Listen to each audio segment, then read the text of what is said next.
The Black Death crept into Europe not like an invading army with banners and drums, but like a whisper on the wind, a rumor of death carried from far-off lands that few people had ever seen. Merchants spoke of a strange sickness in the east, of whole cities emptied overnight, of bodies stacked in the streets like firewood. At first, these stories felt distant, almost like myths meant to frighten the unwary. Life went on as usual in the bustling markets and quiet villages, with bakers kneading bread, farmers tending their fields, and children running through the narrow lanes. But the sickness was already moving, hidden in the fur of rats and the bite of fleas, carried on ships that glided silently into harbors. The people had no idea that every sack of grain unloaded, every barrel rolled into storage, carried with it the seeds of their own destruction. When the first signs appeared, they did not seem like the end of the world. A fever here, a strange swelling there, a neighbor who went to bed feeling unwell and never woke again.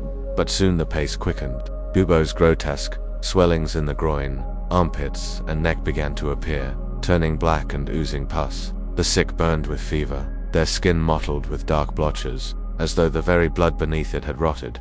The smell of illness clung to them, a sweet, sickly scent that seemed to follow them even after death. Fear spread faster than the plague itself. People began to avoid one another in the streets, eyes darting away, hands pulling back from familiar handshakes, parents clutching their children close. As the weeks turned into months, death became the one constant. It was no longer a question of if the plague would come to your street, but when. Entire households vanished in a matter of days, their doors marked with crude signs warning others to keep away. In the cities, the church bells rang constantly, tolling for the dead until the sound itself became unbearable. Graveyards filled so quickly that the ground seemed to heave with the bodies beneath it. In some places, the living dug massive pits, tossing the dead in by the cartload, too overwhelmed to grant each one the dignity of a burial. Priests, who once comforted the dying, now fled or refused to enter plague houses for fear of infection. The rituals of death that had been so important, last rites, funerals, prayers, were abandoned in the face of sheer numbers. For the survivors, life became a strange mixture of desperation and denial. Some turned to faith with renewed fervor, believing the plague to be God's punishment for the sins of mankind. They prayed until their voices were hoarse, joined flagellant processions that wound through towns, whipping themselves bloody in hopes of earning divine mercy. Others abandoned morality altogether, convinced that the end was near and nothing mattered. Taverns overflowed with people drinking away their fear, indulging in pleasures they might never have dared before, certain that tomorrow they too would be dead. This split between the devout and the reckless fractured communities as much as the sickness itself. In rural villages, the impact was equally devastating, though it spread more slowly. Farmers found their fields overgrown, their livestock wandering untended after neighbors and family members succumbed. The rhythms of planting and harvest were disrupted, and famine began to shadow the plague. With so many dead, there were fewer hands to work the land, and prices for food soared. Those who could still work demanded higher wages, but in many places, laws were passed to keep wages frozen, leading to resentment and, in some regions, outright revolt. The social order was shifting under the weight of the catastrophe, and the people knew it, even if they could not yet see where it would lead. In the cramped, dirty streets of medieval cities, the plague found its perfect breeding ground. Human waste and rotting food lay in the gutters, rats skittered along the walls, and water was drawn from the same sources where refuse was dumped. People had no understanding of germs or contagion, no concept of how the sickness truly spread. They clung to superstitions, blaming bad air, astrological alignments, or the malice of outsiders. In some places, entire communities of Jews were massacred after being accused of poisoning wells, a cruel attempt to find a scapegoat for an invisible enemy. The real killers, the fleas on the backs of rats, went unnoticed, even as they scurried from one house to another. The psychological toll was just as severe as the physical devastation. Families were torn apart, not just by death, but by fear of death. Some refused to nurse their sick relatives, terrified of catching the plague themselves. Parents abandoned children, husbands left wives, and lifelong friendships dissolved under the weight of suspicion. The bonds that held society together, trust, duty, love strained, and in many cases, broke completely. It was as though the plague was not just killing people, but unmaking the very idea of community. And yet, amid the horror, there were moments of humanity. Some nursed the sick despite the risk, refusing to let their loved ones die alone. Monks and nuns worked tirelessly in plague hospitals, tending to the dying with a quiet acceptance of their own likely fate. Gravediggers, often shunned in normal times, became essential workers, their grim labor both feared and valued. These small acts of courage did not stop the tide of death, but they proved that even in the darkest times, compassion could survive. The economy warped under the pressure. With labor in short supply, survivors often found themselves in unexpected positions of power. Serfs deserted their lords to seek better opportunities, and some towns began offering incentives for newcomers to settle. Artisans could charge more for their skills, and even lowly workers could negotiate for better conditions.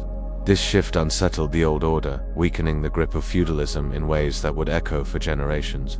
The Black Death did not just kill, it transformed, reshaping society in ways no one could have predicted before it arrived. Religious life shifted as well. The Church, long seen as the ultimate authority, struggled to explain why God had allowed such suffering. Many people lost faith altogether, seeing the plague as proof that divine mercy was a myth.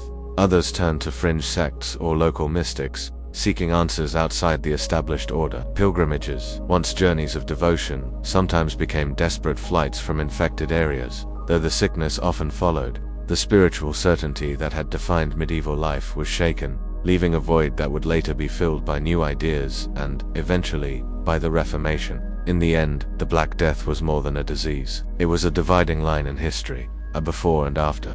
Those who lived through it carried scars, both seen and unseen. Whole villages vanished, their names remembered only in fading records. Fields returned to wilderness, buildings crumbled, and graves outnumbered the living. Yet in the aftermath, the survivors began to rebuild, shaping a world that would be forever changed. The memory of the plague lingered for centuries, a warning etched into the collective mind of Europe that death could come suddenly, without reason, and leave nothing unchanged. It is difficult now to imagine the constant presence of death, the way it seeped into every thought, every choice, every prayer. But for those who lived through the Black Death, there was no escape from it. It was the air they breathed, the streets they walked, the shadow that followed them home. And yet, they endured. They loved. They fought. They hoped, even as the world seemed to crumble around them. That resilience, fragile and imperfect though it was, may be the truest legacy of the timer. Reminder that even in the face of unthinkable loss, life has a way of clinging on. The plague did not move evenly across Europe, but arrived in waves, each striking with its own rhythm and violence. In some towns it came like a hammer, striking fast and killing within days, leaving entire neighborhoods silent before the week was over. In others it lingered for months, rising and falling like a cruel tide, offering false hope only to crush it again. Merchants and travelers unknowingly carried it farther, their carts and ships laden with goods and death. Ports became gates through which the sickness poured inland, following rivers, roads, and trade routes. People tried to seal their towns, posting guards at gates and refusing entry to strangers, but the measures often came too late. The plague was already inside, carried in unnoticed on the smallest of creatures. By now, the signs were unmistakable. Fevers so intense that sufferers raved in delirium, buboes that swelled until they burst, spilling foul-smelling fluid, blackened fingers and toes where the blood had stopped flowing, a living death before the body finally gave up. The afflicted could die within 3 days, sometimes sooner. Families prayed desperately for the safety of their loved ones, but more often than not, they were forced to watch helplessly as the sickness claimed one after another. In some homes, no one remained to bury the dead. Neighbors, fearful of contamination, boarded the doors shut with the bodies still inside. Doctors tried to treat the plague with the knowledge they had, but their tools were as useless as prayers against the tide. They prescribed bloodletting, herbal poultices, and strange concoctions meant to balance the humors of the body. Some burned aromatic herbs in the streets to purify the air, while others advised carrying posies of flowers under the nose to ward off the stench. And they believed the sickness. Those who could afford it sometimes fled to the countryside, convinced that fresh air would keep them safe. But even the most remote villages were not beyond the plague's reach. Wealth might buy time, but it could not buy immunity. In cities, the very fabric of daily life unraveled. Markets that had once been the heart of the community stood empty or operated in eerie silence. Goods became scarce as trade faltered. Bakers lacked flour, blacksmiths lacked coal, and cloth merchants saw their supply lines cut off. The constant funerals and tolling bells weighed heavily on morale, creating an atmosphere where laughter became rare and music almost vanished. Theaters and public games, once vibrant spaces, were shuttered out of fear. What gatherings did occur were often grim public processions of flagellants, or open-air sermons where preachers warned of God's wrath. The countryside, too, was transformed. Fields went unplowed, orchards untended, and herds wandered without shepherds. Wild animals began to reclaim spaces once controlled by humans. Wolves were spotted near villages, scavenging among the abandoned homes. Birds nested in the rafters of barns where livestock had once slept. In some areas, the silence of rural life was broken only by the creak of empty windmills and the distant toll of a church bell signaling yet another death. The plague was erasing not just lives but the rhythm of life itself. The sheer number of dead began to overwhelm every system society had in place. Traditional burial grounds were quickly filled, forcing communities to dig mass graves. These pits were often left open until filled. The bodies layered one atop another with lime sprinkled between them to mask the odor. In some towns, the smell of decay was so pervasive that it clung to every breath, a constant reminder of the disaster. Those tasked with handling the dead grave diggers, cart drivers, corpse collectors, were both shunned and feared, yet they held one of the most vital jobs in a world drowning in mortality. Superstition thrived in the absence of understanding. Many believed the plague was the result of a curse, witchcraft, or the alignment of planets. Astrologers were consulted, charms were worn, and pilgrimages were made to holy sites in the hope of protection. Others sought scapegoats, directing their fear and anger toward marginalized communities. Pogroms and mass executions of Jews occurred in several regions after they were accused of causing the plague, despite the lack of any real evidence. Such violence only deepened the tragedy, adding human cruelty to the already immense toll of disease. In some rare places, entire communities tried to wall themselves off entirely. Villagers would block roads with felled trees or guard them with armed men, refusing to let anyone enter. Trade halted, but for a time, these isolated pockets could remain untouched. However, all it took was one infected traveler or merchant to undo months of caution. Once the plague breached the defenses, the results were as swift and devastating as anywhere else. People learned quickly that isolation was only a temporary shield against an invisible enemy. The fear of contagion reshaped how people interacted with one another. Where once neighbors would rush to help the sick, now they crossed the street to avoid them. Families sometimes left food outside the doors of the ill rather than entering. Public spaces became less about gathering and more about avoidance. Even religious rites, adapted priests sometimes blessed the dying from a distance, afraid to administer last rites in person. Funerals became hurried affairs, attended by only a few, if anyone at all. And yet, despite the enormity of the crisis, life did not stop completely. In some places, people still married, still celebrated small joys, still clung to rituals that reminded them of normal times. Children played in the streets between outbreaks, though their games often carried a darker edge, mimicking funerals or plague processions they had witnessed. These moments of normalcy, fragile as they were, offered a thread of hope to those living under the constant shadow of death. The Black Death was not a single storm that passed, it was a climate of fear and loss that lingered for years. Communities adapted not because they conquered the disease, but because they had no other choice. People learned to live alongside the constant threat, to make plans knowing they might never see them fulfilled, to love fiercely in the knowledge that tomorrow was not promised. This acceptance of uncertainty, grim as it was, became one of the defining traits of life in the time of the plague. The Black Death did more than kill. It rearranged the balance of society in ways that no one at the time could have predicted. With so many dead, the workforce collapsed, and landowners found themselves without enough labor to tend their fields or maintain their estates. What had once been a rigid system of feudal obligations began to crack. Surviving peasants and laborers could suddenly demand higher wages or better living conditions, knowing their work was desperately needed. Some left the countryside entirely, moving to towns where opportunities for skilled labor were more plentiful. Others claimed abandoned plots of land, growing food for themselves instead of for a lord. The plague had shattered the old rules, and while not everyone recognized it immediately, a quiet social revolution was underway. Markets, when they functioned at all, began to change. Prices for certain goods rose sharply due to scarcity, while others collapsed because there were too few buyers. Luxury goods lost value as the wealthy focused on survival instead of display. Common necessities, grain, salt, cloth became the true currency of power.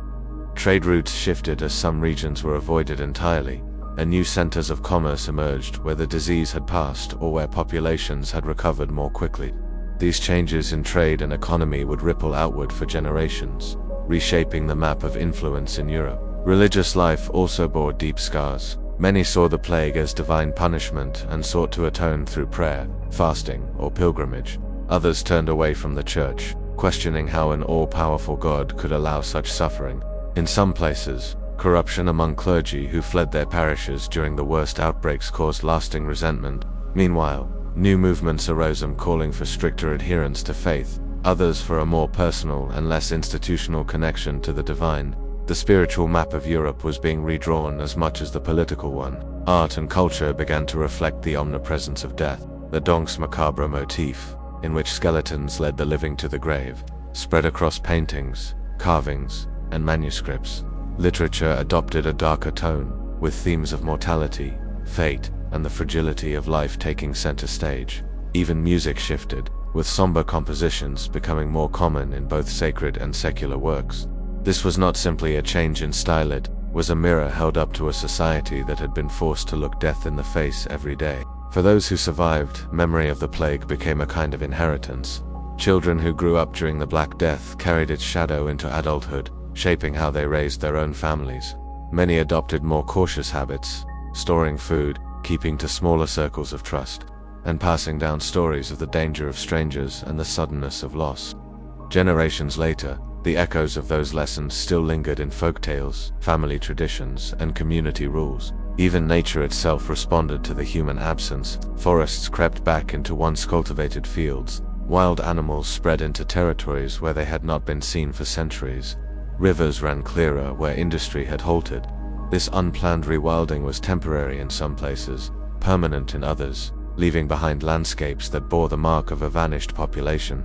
In this way, the Black Death reshaped not just society but the environment itself. As the years passed, the immediate terror of the plague gave way to a more distant dread. Outbreaks still occurred, sometimes locally, sometimes on a wider scale, but they were no longer the same all-consuming catastrophe of the first great wave. Still, the fear of its return hung over every decision from trade agreements to town planning. Cities began to invest in rudimentary public health measures, such as quarantine stations and waste management, in an attempt to control future outbreaks. The memory of helplessness drove a desire, however limited, to be better prepared next time. In households, the trauma of the plague fostered a sharper awareness of time.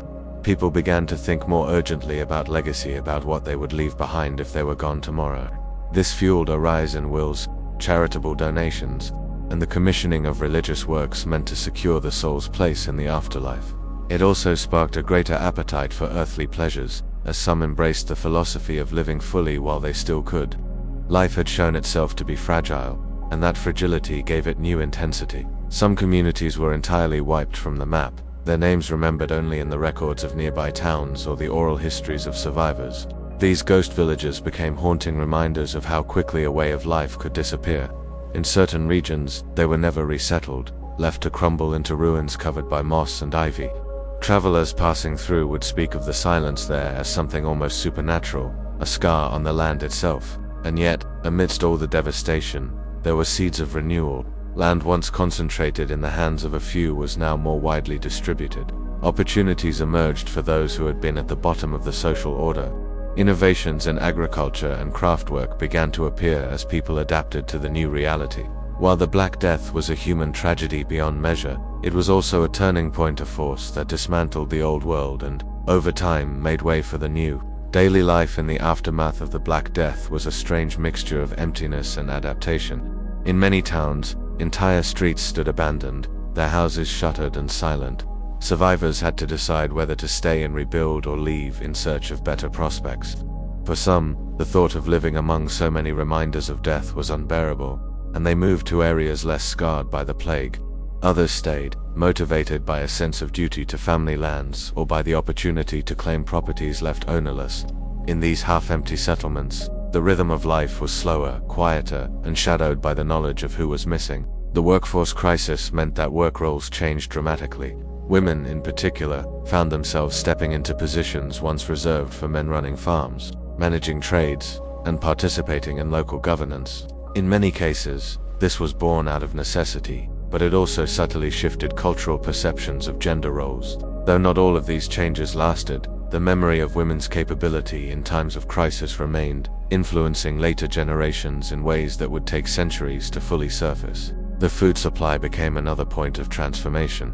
With fewer people to feed, famine eased in some regions, and diets for survivors often improved in quality. Meat and dairy, once scarce for the lower classes, became more common. At the same time, knowledge of food preservation, crop rotation, and livestock care spread more widely, as communities sought to make the most of their resources. This shift in diet and nutrition had long-term effects on health, stature, and overall resilience in the generations that followed. In cities, architecture and planning began to subtly adapt to the lessons of the plague. Streets were widened in some places to improve airflow. Markets and gathering spots were relocated or redesigned to avoid overcrowding. Wells and water sources were better protected, as people became more aware of the link between sanitation and disease, even if the science behind it remained unclear.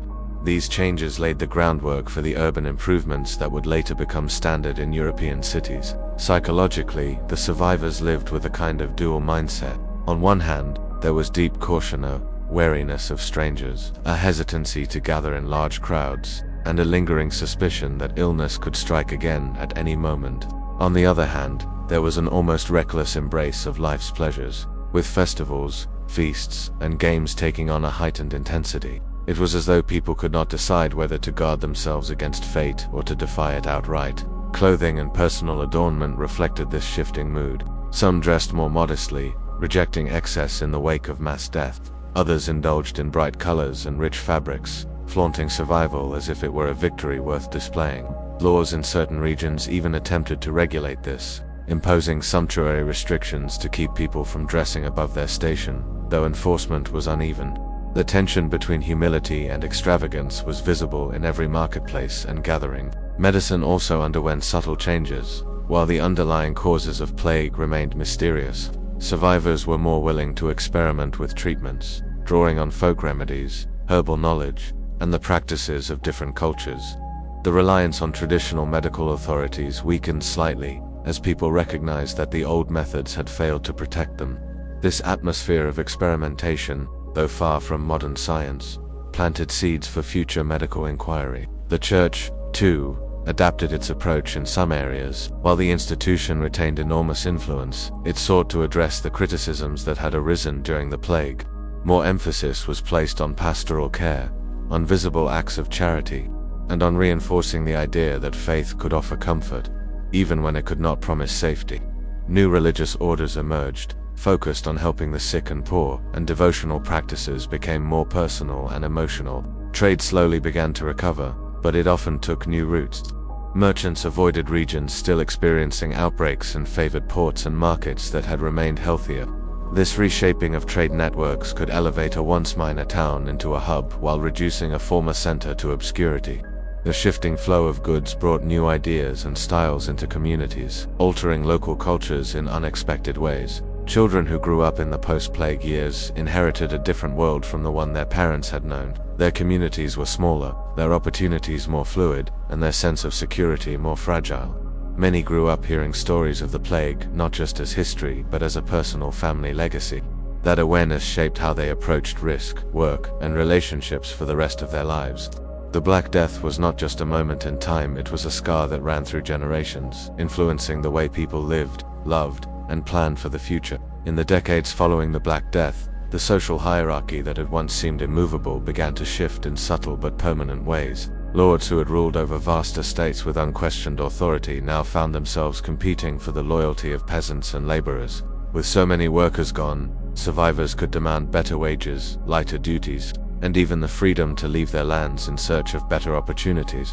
For the first time in generations, the lower classes held a kind of bargaining power that the nobility could not easily crush. Some landowners resisted these changes fiercely, passing laws to freeze wages or forbid workers from leaving. The Statute of Labourers in England, for example, tried to lock the economy back into its pre-plague structure, but the reality on the ground was harder to control.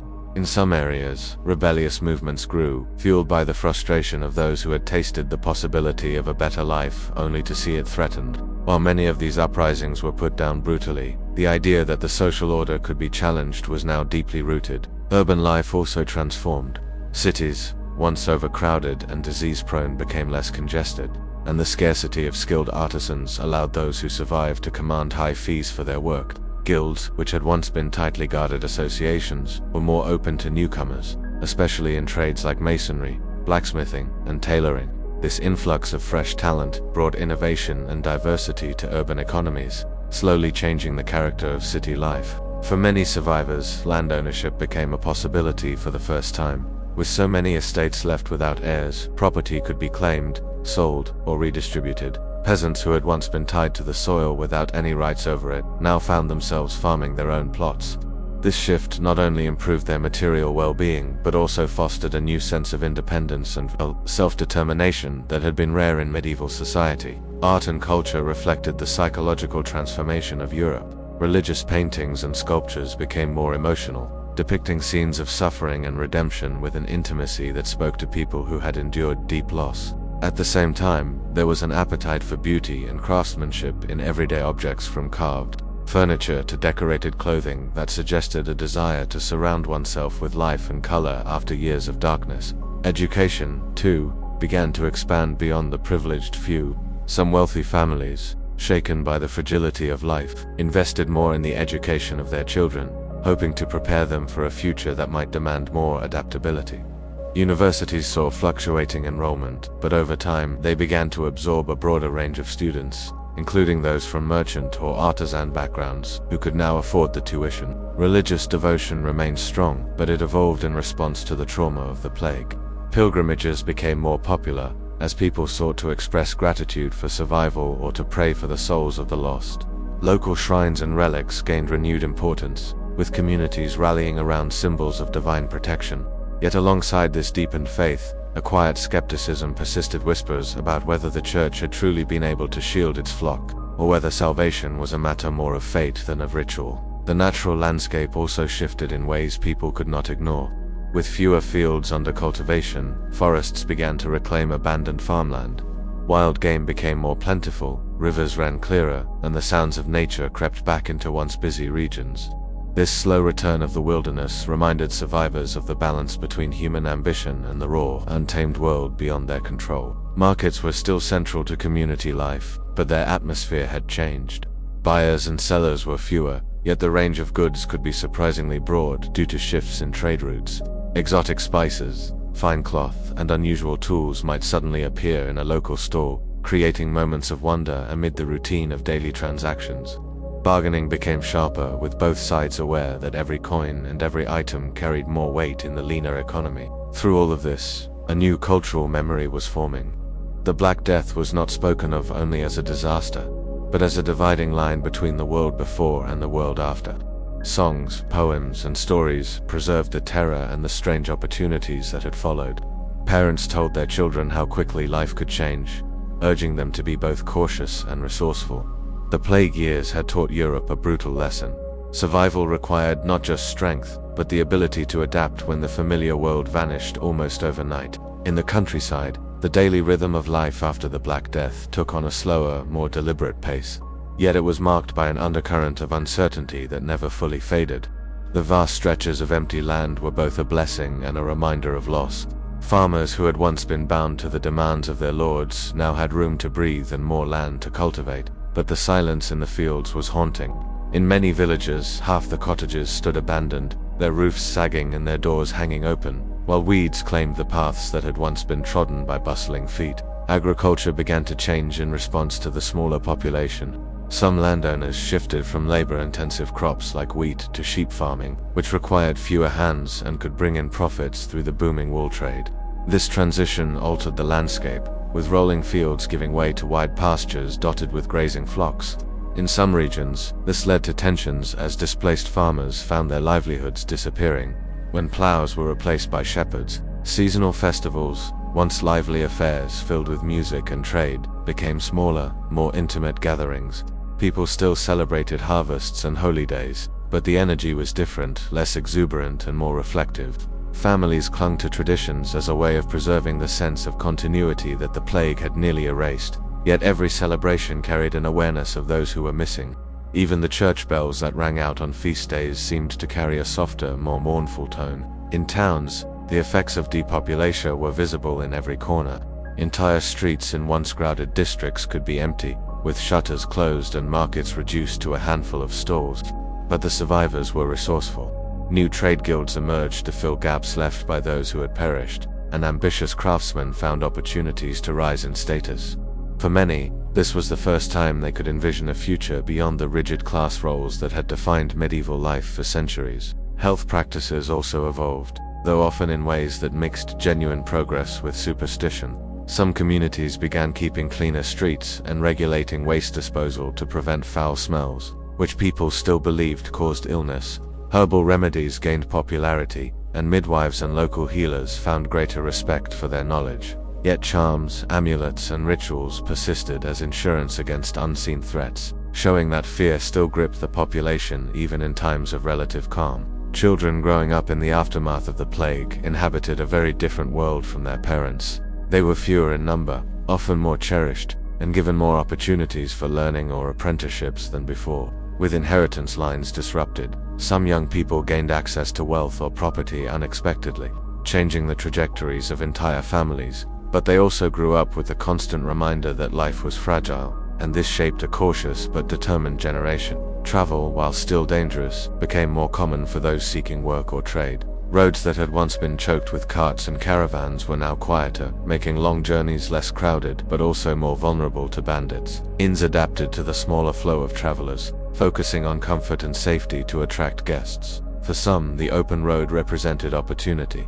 For others, it was a reminder of how fractured and unpredictable the wider world had become. Religion continued to anchor communities, but sermons now often carried a tone of urgency, reminding the faithful that the end could come at any time. Processions, prayers for the dead, and services for protection against future plagues were woven into the calendar alongside traditional worship. Pilgrims still set out for holy sites, carrying both spiritual devotion and lingering fear, hoping that a show of faith might shield them from whatever calamity might come next. Economically, the balance of power had shifted in ways that could not be undone. Merchants who had weathered the plague's disruption emerged with greater influence, and the new wealth of certain farming families challenged the old nobility. While not every survivor prospered, the rigid feudal system showed cracks that would, over time, lead to even more profound changes in governance and law. Yet, for all the changes, the memory of the Black Death remained sharp. In fireside stories, in prayers whispered before sleep, in the abandoned ruins left standing as silent witnesses, the plague was always present. It was a marker of time, a shadow over every decision, and a reminder that the world could be transformed overnight. The survivors did not know what future awaited them, but they carried with them the resilience born of having faced the worst and endured. In the decades following the Black Death, Europe was still reshaping itself around the void it had left behind. While the initial shock and chaos had passed, the ripple effects continued to change every aspect of life, from the way villages were organized to how kings ruled their realms. The sheer loss of life had forced systems to adapt, and with each adaptation came new opportunities, tensions, and ways of thinking that would have been unthinkable before the plague. Art and culture reflected these shifts. In churches and cathedrals, frescoes and altarpieces began to show more vivid depictions of death, judgment, and salvation. The Danse Macabre became a recurring theme, with skeletons and living people portrayed together in a grim reminder that death spared no one, rich or poor. Writers and poets turned to themes of mortality, sometimes with deep sorrow, other times with biting satire, as if mocking the fragility of human pretensions. These works spoke to a society that had looked death in the eye and could no longer ignore it. Music too took on a different tone. While joyful songs still played in taverns and during festivals, there was also a growing body of solemn, almost haunting compositions meant for religious ceremonies and memorials. Choirs sang hymns with an intensity born from lived experience, and traveling musicians carried ballads that told stories of villagers lost, lovers separated, and miraculous survivals. This cultural shift made art not just entertainment, but a shared space for processing grief and resilience. In the countryside, landlords found themselves negotiating more with their tenants. Labor shortages gave peasants bargaining power, and while some lords resisted change, others granted better wages, shorter work hours, or the right to move freely in exchange for loyalty. These changes were slow and uneven, but they planted seeds for a new relationship between the working class and the landowners, weakening the old feudal bonds. Cities, meanwhile, began experimenting with public health measures, while their understanding of disease was still flawed. There was a growing awareness that cleaner streets, better waste disposal, and some degree of isolation during outbreaks could help. Quarantine laws became more common, requiring ships to wait before unloading, and in some places, special pest houses were built to keep the sick apart from the healthy. Even without the science we have today, these steps marked the beginnings of organized public health systems. Trade routes were reopening and in some cases expanding beyond pre-plague levels. Merchants took advantage of reduced competition and higher demand for certain goods, especially luxury items. Exotic spices, fine fabrics, and rare dyes once again flowed into markets, and wealthy survivors were eager to display their fortunes through lavish clothing, feasts, and household decorations. This revival of trade was not without risk, as the movement of goods also meant the movement of disease, but the appetite for commerce outweighed the fear. Education became more accessible for some, particularly in towns where guilds and wealthy patrons began sponsoring schools. Literacy rates rose slowly but steadily, and with more people able to read, the spread of new ideas became faster. Monasteries, which had lost many learned members during the plague, began rebuilding their libraries and copying texts at an increased pace, helping preserve knowledge that might have otherwise been lost. The church, though still powerful, faced growing criticism. Some blamed it for failing to protect the faithful during the plague, while others questioned its wealth and political influence. New movements arose, calling for reform or alternative interpretations of scripture. While these early voices did not yet break the church's authority, they laid the groundwork for challenges that would come in later centuries. Daily life carried on with a mixture of caution and determination. Markets bustled again, though with smaller crowds.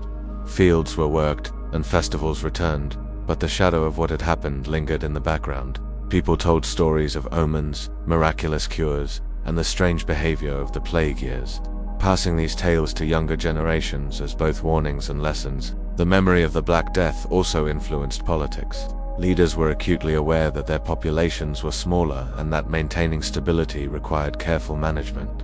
Wars were still fought, but rulers became more conscious of the economic costs and the need to rebuild rather than simply conquer. Diplomacy began to take on a greater role, as alliances and trade agreements could prove more valuable than extended campaigns. Even as life moved forward, there was a shared understanding that the plague could return at any time. Smaller outbreaks did occur, reminding people that the threat was never entirely gone. This knowledge shaped how they approached life, valuing survival, opportunity, and community, but also holding an unshakable awareness that everything could change again with terrifying speed. People had learned to live with the memory of catastrophe, and though the immediate trauma had faded, the changes it had forced were now permanent parts of daily existence. The rhythm of life had been altered, not just in villages and cities, but in the way people thought about their place in the world. In towns, a growing middle class began to emerge. Merchants, artisans, and skilled workers who had survived the plague often found themselves in stronger positions, with less competition and more demand for their services. This shift in wealth and influence slowly chipped away at the dominance of the old nobility. New guilds formed, regulating trade, setting prices, and ensuring quality, giving workers a voice in economic life that had not been possible under the old feudal order. Cultural life continued to evolve in unexpected ways. Festivals and fairs returned with even greater extravagance, as if to defy the memory of death with a celebration of life. Masked performances, traveling theaters, and elaborate pageants entertained crowds who were hungry for distraction and joy. In this renewed cultural energy, the arts flourished, blending pre-plague traditions with new influences brought in through revived trade routes. Architecture reflected both ambition and practicality. Churches and civic buildings were constructed with greater attention to space, ventilation, and light, partially as a response to the belief that foul air had contributed to the spread of disease. At the same time, private homes in cities began to incorporate sturdier materials and better layouts, showing that lessons learned during the crisis were shaping the built environment. In rural areas, land use continued to shift. Some previously farmed fields were left to pasture, as the reduced population could not maintain the same level of crop production. This led to a gradual improvement in the diet of many peasants, as more grazing land meant more livestock, milk, and meat. For some, life after the plague offered better living conditions than before, though this was far from universal. The experience of mass death had also left people more willing to experiment with medicine. though much of the medical understanding was still rooted in ancient theories. There was a growing interest in observation, record-keeping, and testing remedies. Herbalists, midwives, and physicians began to write down their methods in more detail, creating a slow but significant accumulation of practical knowledge that would later contribute to more scientific approaches. Religious life remained central, but the way people approached faith was more complex. Many remained deeply devout, seeking meaning and comfort in religion, while others quietly questioned why so many had died despite prayers and rituals. Pilgrimages grew in popularity, both as acts of devotion and as opportunities for trade and travel, turning sacred routes into lifelines for the exchange of goods and ideas. Trade networks not only brought wealth, but also reconnected Europe with the wider world. Goods from the Middle East, Africa, and Asia flowed through markets, along with stories and technologies. This exchange rekindled curiosity about lands beyond Europe and would, in the coming centuries, feed into the age of exploration. Education was another area of quiet transformation. Universities rebuilt their faculties, often adding new areas of study, and more towns invested in schools for local children. The written word gained power as more people learned to read and write, setting the stage for the rapid spread of ideas that would eventually reshape the continent. In governance, rulers were more aware of the fragility of their realms. Tax systems were revised to adapt to smaller populations, and efforts were made to encourage migration into depopulated areas. Some leaders promoted infrastructure projects, repairing roads and bridges to improve trade and communication, recognizing that stability depended on both economic strength and public trust. As the generation that had lived through the plague grew older, they passed down their experiences to their children and grandchildren. These stories, often embellished with superstition and personal belief, became part of the cultural memory, shaping how future generations understood danger, resilience, and the value of community. In this way, the Black Death never truly ended, lived on in the way people farmed their fields, built their homes, treated the sick, and measured the worth of their own lives. ChatGPT said, in the decades following the Black Death, Europe was still reshaping itself around the void it had left behind. While the initial shock and chaos had passed, the ripple effects continued to change every aspect of life, from the way villages were organized to how kings ruled their realms. The sheer loss of life had forced systems to adapt, and with each adaptation came new opportunities, tensions, and ways of thinking that would have been unthinkable before the plague. Art and culture reflected these shifts. In churches and cathedrals, frescoes and altarpieces began to show more vivid depictions of death, judgment, and salvation. The Danse Macabre became a recurring theme, with skeletons and living people portrayed together in a grim reminder that death spared no one, rich or poor. Writers and poets turned to themes of mortality, sometimes with deep sorrow, other times with biting satire, as if mocking the fragility of human pretensions. These works spoke to a society that had looked death in the eye and could no longer ignore it. Music too took on a different tone. While joyful songs still played in taverns and during festivals, there was also a growing body of solemn, almost haunting compositions meant for religious ceremonies and memorials. Choirs sang hymns with an intensity born from lived experience, and traveling musicians carried ballads that told stories of villagers lost, lovers separated, and miraculous survivals. This cultural shift made art not just entertainment, but a shared space for processing grief and resilience. In the countryside, landlords found themselves negotiating more with their tenants.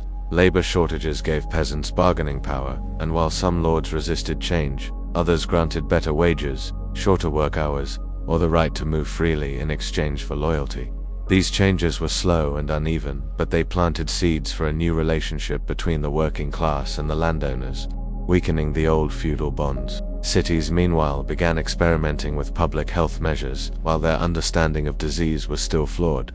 There was a growing awareness that cleaner streets, better waste disposal, and some degree of isolation during outbreaks could help. Quarantine laws became more common, requiring ships to wait before unloading, and in some places, special pest houses were built to keep the sick apart from the healthy. Even without the science we have today, these steps marked the beginnings of organized public health systems. Trade routes were reopening and in some cases expanding beyond pre-plague levels. Merchants took advantage of reduced competition and higher demand for certain goods, especially luxury items. Exotic spices, fine fabrics, and rare dyes once again flowed into markets, and wealthy survivors were eager to display their fortunes through lavish clothing, feasts, and household decorations. This revival of trade was not without risk. as the movement of goods also meant the movement of disease, but the appetite for commerce outweighed the fear. Education became more accessible for some, particularly in towns where guilds and wealthy patrons began sponsoring schools. Literacy rates rose slowly but steadily, and with more people able to read, the spread of new ideas became faster. Monasteries, which had lost many learned members during the plague, began rebuilding their libraries and copying texts at an increased pace, helping preserve knowledge that might have otherwise been lost. The church, though still powerful, faced growing criticism. Some blamed it for failing to protect the faithful during the plague, while others questioned its wealth and political influence. New movements arose, calling for reform or alternative interpretations of scripture. While these early voices did not yet break the church's authority, they laid the groundwork for challenges that would come in later centuries. Daily life carried on with a mixture of caution and determination. Markets bustled again, though with smaller crowds. Fields were worked, and festivals returned, but the shadow of what had happened lingered in the background. People told stories of omens, miraculous cures, and the strange behavior of the plague years, passing these tales to younger generations as both warnings and lessons. The memory of the Black Death also influenced politics. Leaders were acutely aware that their populations were smaller and that maintaining stability required careful management. Wars were still fought, but rulers became more conscious of the economic costs and the need to rebuild rather than simply conquer. Diplomacy began to take on a greater role, as alliances and trade agreements could prove more valuable than extended campaigns. Even as life moved forward, there was a shared understanding that the plague could return at any time. Smaller outbreaks did occur, reminding people that the threat was never entirely gone. This knowledge shaped how they approached life, valuing survival, opportunity, and community, but also holding an unshakable awareness that everything could change again with terrifying speed. In the decades following the Black Death, Europe was still reshaping itself around the void it had left behind. While the initial shock and chaos had passed, the ripple effects continued to change every aspect of life, from the way villagers were organized to how kings ruled their realms. The sheer loss of life had forced systems to adapt, and with each adaptation came new opportunities, tensions, and ways of thinking that would have been unthinkable before the plague. Art and culture reflected these shifts. In churches and cathedrals, frescoes and altarpieces began to show more vivid depictions of death, judgment, and salvation. The Danse Macabre became a recurring theme, with skeletons and living people portrayed together in a grim reminder that death spared no one, rich or poor.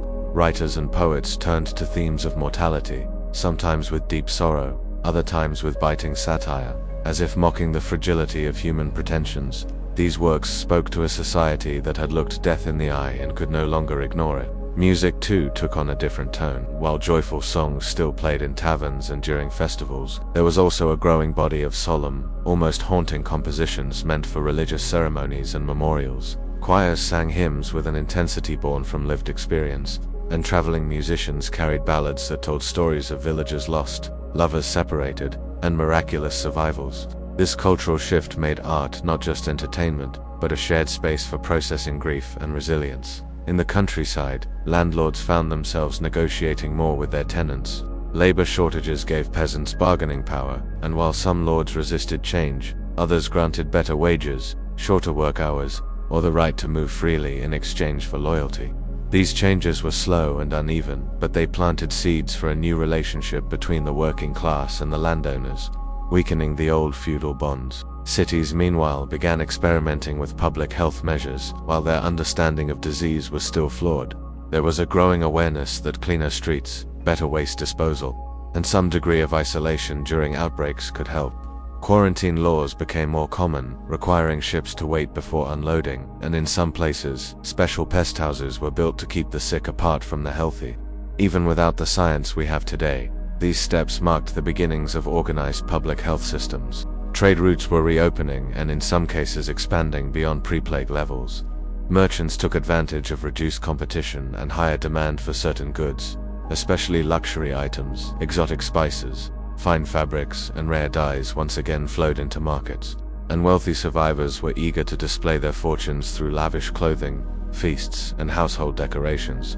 This revival of trade was not without risk, as the movement of goods also meant the movement of disease, but the appetite for commerce outweighed the fear. Education became more accessible for some, particularly in towns where guilds and wealthy patrons began sponsoring schools. Literacy rates rose slowly but steadily, and with more people able to read, the spread of new ideas became faster, and monasteries, which had lost many learned members during the plague, began rebuilding their libraries and copying texts at an increased pace, helping preserve knowledge that might have otherwise been lost. The church, though still powerful, faced growing criticism.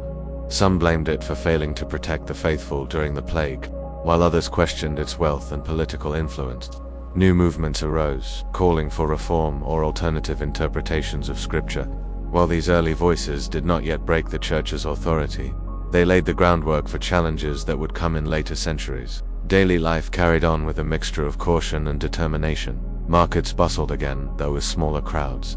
Fields were worked, and festivals returned, but the shadow of what had happened lingered in the background. People told stories of omens, miraculous cures, and the strange behavior of the plague years, passing these tales to younger generations as both warnings and lessons. The memory of the Black Death also influenced politics.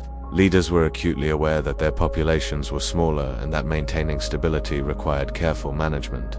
Wars were still fought, but rulers became more conscious of the economic costs and the need to rebuild rather than simply conquer. Diplomacy began to take on a greater role, as alliances and trade agreements could prove more valuable than extended campaigns. Even as life moved forward, there was a shared understanding that the plague could return at any time. Smaller outbreaks did occur, reminding people that the threat was never entirely gone. This knowledge shaped how they approached life, valuing survival, opportunity, and community, but also holding an unshakable awareness that everything could change again with terrifying speed. By the time a century had passed, the event had transformed from a living memory into a shared story, told and retold in homes, markets, and churches. It had become a cautionary tale, a reminder that life could change in an instant, and that the comforts of the present were never guaranteed. Daily life in post-plague Europe settled into a new normal, yet the undercurrent of fragility never truly went away. People planted their crops, brewed their ale, stitched their clothes, and raised their families, but somewhere in their minds they carried the knowledge that fate could sweep all of it away without warning. This awareness made small joys matter more: the taste of fresh bread, the laughter at a village fair, the warmth of a shared fire on a winter night. In some ways, the trauma of the Black Death had strengthened communities. Those who survived often did so because neighbors shared food, cared for the sick, or took in orphaned children. Bonds forged in those desperate days endured, and many villagers developed a stronger sense of mutual responsibility. The idea that survival depended on cooperation became deeply ingrained, influencing everything from local governance to harvest celebrations. Yet there was also a shadow of mistrust that lingered. In the worst years of the plague, fear had driven people to abandon friends, turn away strangers, and blame outsiders. These memories did not fade completely, and in times of new sickness or hardship, old prejudices could resurface quickly. The plague had shown the best and worst in humanity, and both sides remained part of the cultural memory. Art and literature in the later centuries often carried traces of the Black Death's influence. The Dance of Death motif, showing skeletons leading people from all walks of life to the grave, reminded viewers of mortality. Poets and playwrights worked themes of fate, suffering, and resilience into their works, knowing that audiences understood these truths on a deep, inherited level. Even the rise of humanism in the Renaissance, with its focus on the dignity and potential of individuals, could be traced in part to the way the plague had shifted attention toward the value of a single human life. Politically, the Black Death had set in motion a slow restructuring of power. With fewer peasants to work the land, the old feudal system weakened, allowing many to negotiate better terms for their labor, or even leave rural estates for cities. Over generations, this contributed to the decline of rigid medieval hierarchies and the rise of a more fluid social order, laying groundwork for future revolutions in thought and governance. Trade and exploration were also indirect heirs of the plague. The shock to the economy had forced merchants to seek new opportunities and markets, and over time this restlessness fed into the great voyages that would connect continents. In a strange way, the devastation of the plague had opened paths for expansion, as survivors sought not just to rebuild but to expand beyond their old boundaries. Medicine, though still far from modern science, carried forward the lessons of observation and record-keeping. Even mistaken theories about the plague encouraged more systematic approaches to studying disease, planting the seeds of epidemiology. Over centuries, the slow accumulation of medical knowledge would eventually lead to breakthroughs that could prevent the kind of catastrophe the Black Death had once been. For the ordinary person, life after the plague was a balance of gratitude and caution. Families held fast to traditions but also adapted them, blending old customs with new realities. Seasonal fairs returned, religious holidays were observed with vigor, and children grew up hearing stories of how their grandparents had lived through the time when death had walked openly in the streets. And so the Black Death became more than an event in history, it became a lesson etched into the collective soul of Europe. It taught that life could be both fragile and enduring, that suffering could destroy but also reshape, and that even in the shadow of death, people would still plant gardens, build homes, and tell stories.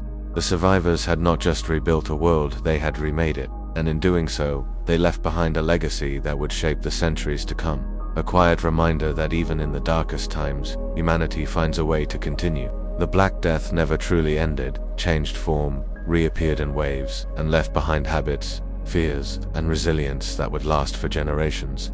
Even as the worst years faded into memory, outbreaks continued to flare up in towns and ports, reminding people that the shadow was never entirely gone.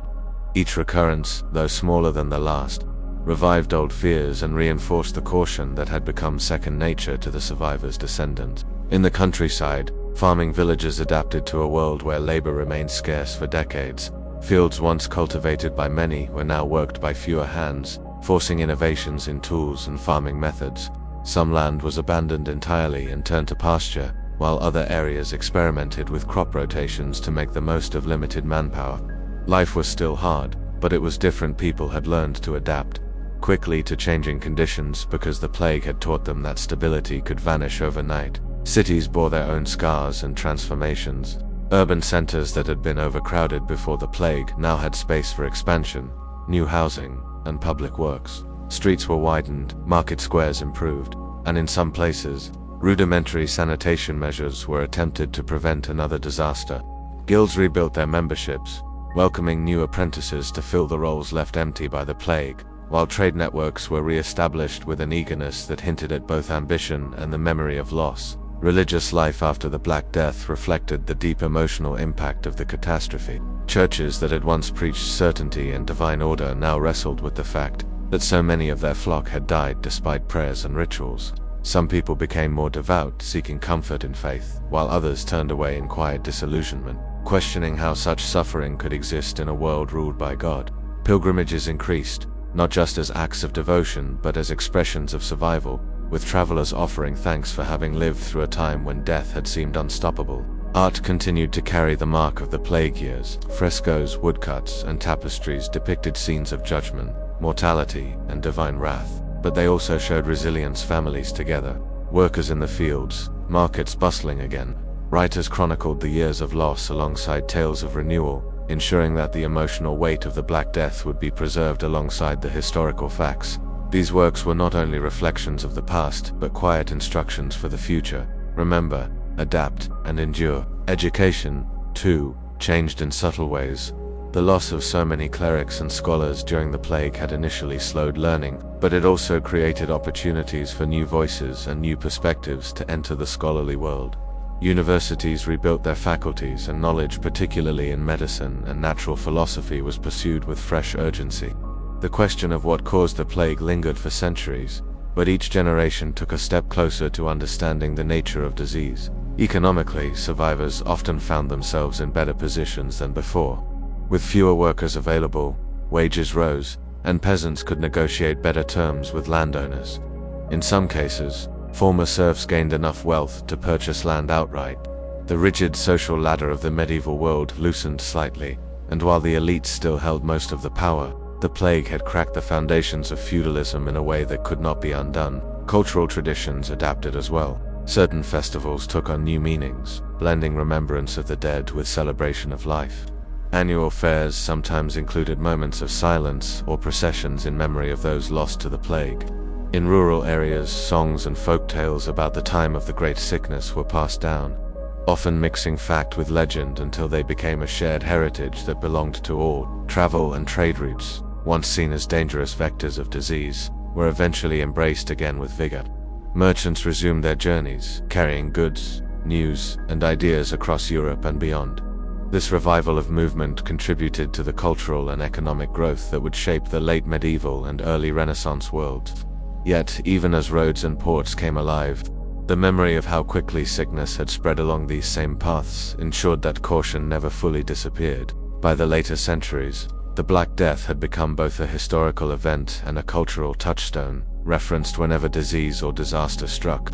People compared new hardships to the Great Plague, measuring their own struggles against that grim benchmark. It served as a reminder of human vulnerability, but also of human adaptability, the ability to live, love, and create even in the shadow of loss. In this way, the legacy of the Black Death was not purely one of fear, but of resilience. It was a story that communities carried not only to honor the dead, but to strengthen the living. The people who came after inherited more than just the land and cities left behind. They inherited the hard-won knowledge that life would go on, no matter how deep the darkness, and that every generation had the power to rebuild. This was perhaps the final lesson of the Black Death, that history's greatest trials leave behind more than scars. They leave blueprints for survival, teaching the living how to carry forward, not just despite the past, but because of it. In this truth lay both the pain of memory and the quiet strength that had allowed an entire continent to endure. Europe was no longer the same continent it had been before. The social structures, economies, and even the psychology of its people had shifted in ways that would ripple forward for centuries. What had once been an age defined by rigid hierarchies and deep stability now carried within it the seeds of change, planted in the chaos of the Black Death and nurtured by the generations who followed. For those who lived in the aftermath, the plague became more than an event, it was a dividing line in time. Families measured their histories by it, marking the years before the sickness and the years after. The stories told at firesides were filled with both horror and triumph, recounting the days when neighbors vanished overnight, and the rare moments of joy when someone returned from the brink of death. These tales bound communities together, giving them a shared past that was both cautionary and unifying. The physical landscape also bore witness to what had happened. Abandoned villages stood as ghostly reminders, their stone walls crumbling slowly into the earth. Fields once full of crops lay wild with grass and flowers, while ancient burial grounds expanded beyond imagination. Some towns rebuilt entirely, using new layouts and sturdier construction, as if defying the plague to destroy them again. Others remained half-empty for decades, unable or unwilling to forget. Across Europe, governments and rulers took the lessons of the plague to heart in their own ways. Some invested in public health, measures rudimentary though they were, to avoid repeating the disaster. Others tightened control over trade, migration, and urban life, seeking to limit exposure in the event of another outbreak.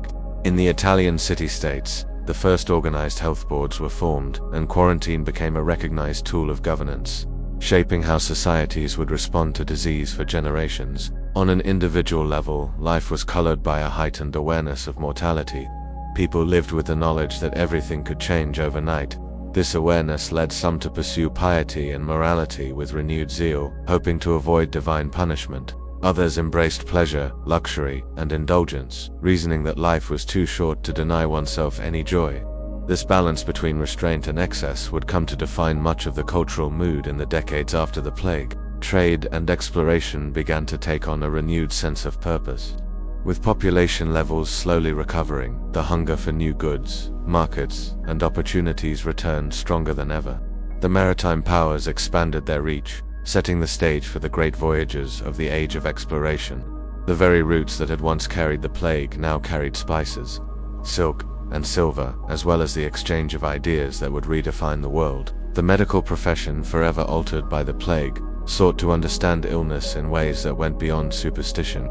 Though centuries away from germ theory, physicians began to observe patterns, record symptoms more systematically, and debate possible causes with a seriousness that had been rare before. The memory of the plague remained a driving force behind every effort to prepare for the next great sickness. In many ways, the Black Death was a silent architect of modern Europe. Its devastation forced societies to reconsider how they were built, who they valued, and what they feared. It accelerated the decline of feudalism, encouraged urban growth, and made survival a matter not just of strength, but of adaptability and innovation. Even centuries later, during times of new epidemics or crises, people would look back to the mid-14th century and draw comparisons.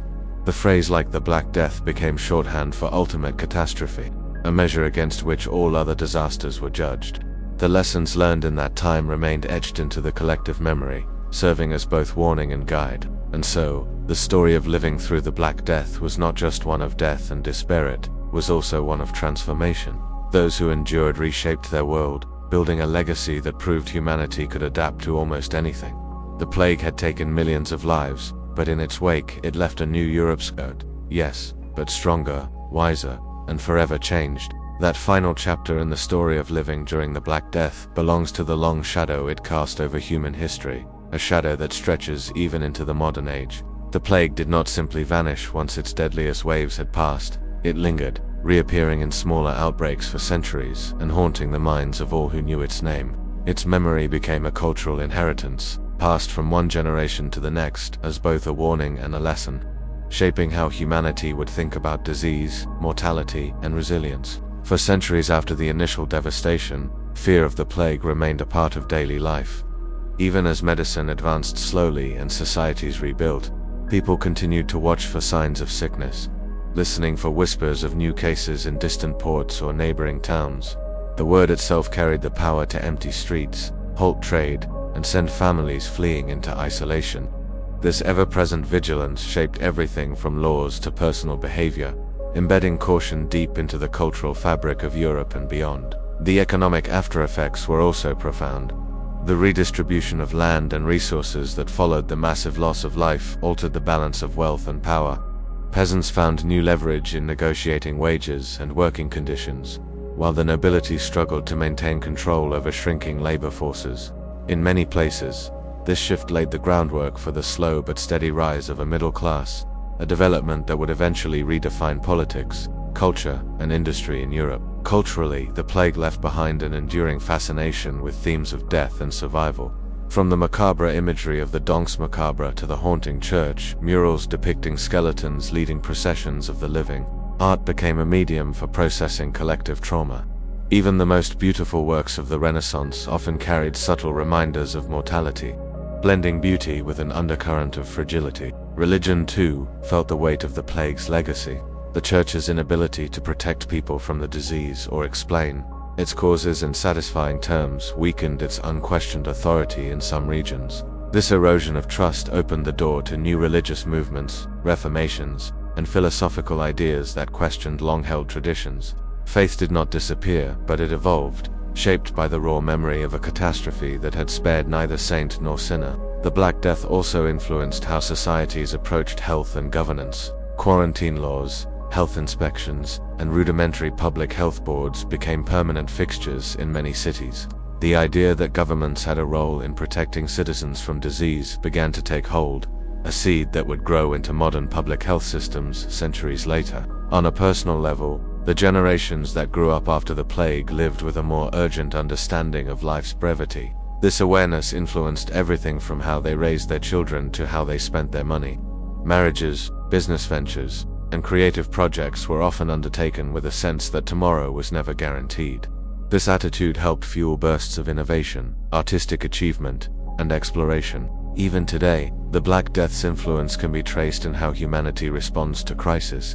Modern pandemics, with all our scientific tools and global communication, still evoke comparisons to the 14th century plague. The echoes of that time remind us that while the world has changed, the human experience of fear, loss, adaptation, and recovery remains strikingly similar. The story of what it was like to live during the Black Death is therefore not a closed chapter.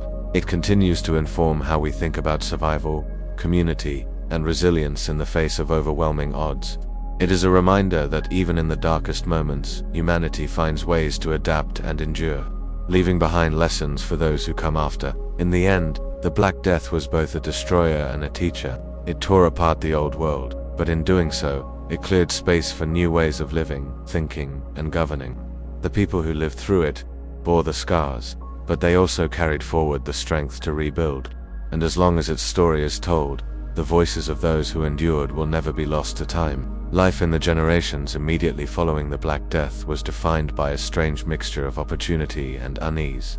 As the survivors navigated a transformed world, the massive depopulation had left entire villages empty, fields untended, and workshops without apprentices. but it had also created chances for those who remained to rise higher than they ever could have before. Land was plentiful, wages could be demanded at levels unheard of before the plague, and for the first time in centuries, ordinary laborers found themselves in a position to negotiate with those who once ruled over them without question.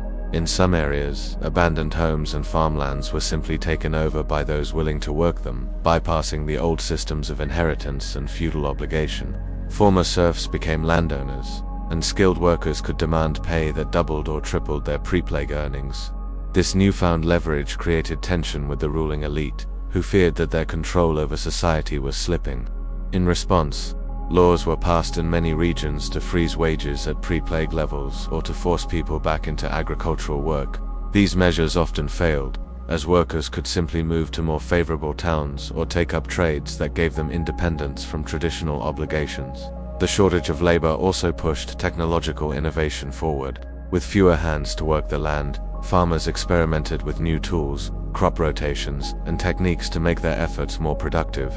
Mills, looms, and other machinery became more common, laying early groundwork for the larger technological revolutions centuries later. In cities, craftspeople organized more tightly into guilds to protect their rights and secure their place in a changing economy. Socially, the survivors often felt a greater sense of equality among themselves, as death had proven that wealth and status offered no shield from disease.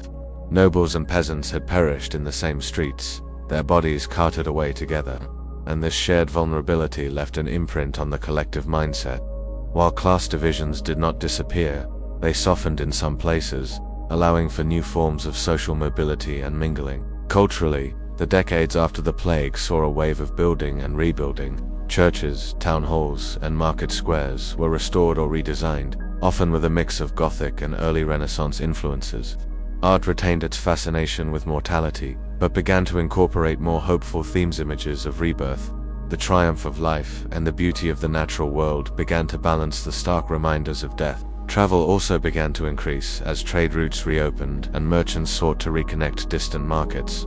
The fear of strangers as potential disease carriers lingered, but the need for goods and resources eventually outweighed the caution. This renewed movement of people and ideas helped spread new cultural influences, planting seeds for future intellectual and artistic renaissance. Yet beneath all the progress lay an undercurrent of dread. The plague had not been defeated, only diminished, and occasional flare-ups served as grim reminders of its presence. Families passed down stories of the horrors they had seen, keeping the memory alive in a way that shaped decision-making for generations. The psychological impact was profound. Many survivors carried a fatalistic view of life, believing that death could come at any moment without warning. Others developed a fierce determination to enjoy life while they had it, leading to periods of indulgence, festivity, and risk-taking that scandalized traditional moralists. The church, though still powerful, continued to face questions it could not fully answer. New movements, both religious and philosophical, began to take shape, advocating for reforms. Alternative interpretations of scripture, and even secular worldviews that placed human reason at the center of understanding the world. By the close of the 1st century after the Black Death, Europe was no longer the same place it had been before the plague struck. It was a continent reshaped not only by loss but also by resilience, adaptation, and transformation. The catastrophe had shattered the old order, and in the cracks, new possibilities had taken root, setting the stage for an entirely new chapter in history.